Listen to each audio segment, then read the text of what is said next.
Let's talk about the difference between spiritual indifference and emotional indifference. The notion of spiritual indifference in St. Ignatius of Loyola is inspired by Pauline spirituality. References to this idea can be found in the letters of St. Paul, notably in 1 Corinthians 7:29-31, where the apostle writes, I say this, brothers, the time is short. From now on, those who have wives should be as if they had none, those who mourn as if they did not mourn, those who rejoice as if they did not rejoice, those who buy as if they did not possess, and those who use the world as if they did not make full use of it.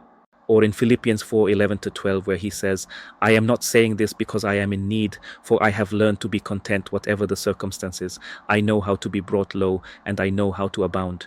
In any and every circumstance, I have learned the secret of facing plenty and hunger, abundance and need. These passages show that St. Paul advocates an attitude of detachment and inner freedom, which is at the heart of Ignatian spiritual indifference.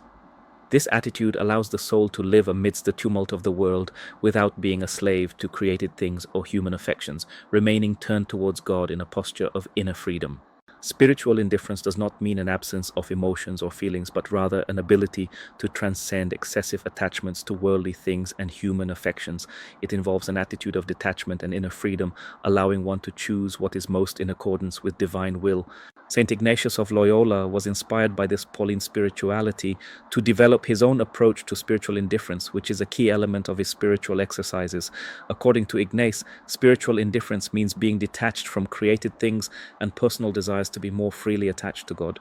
In the spiritual exercises, Ignatius invites the retreatants to ask God for this indifference, saying in number 23 of the exercises, Ask God our Lord for the grace to ensure that all my thoughts, words, actions, and operations are purely ordered to the service and praise of His Divine Majesty. And thus, for all created things, provided that there is no sin on your part, ask for indifference, so that I do not desire health more than sickness, wealth more than poverty, honor more than dishonor, a long life more than a short life, and so on for everything else, desiring and choosing only what leads me most to the end for which I was created. Spiritual indifference is therefore this inner disposition that allows one to live a deeper relationship with God and to discern His will in your life, peace and light in your soul.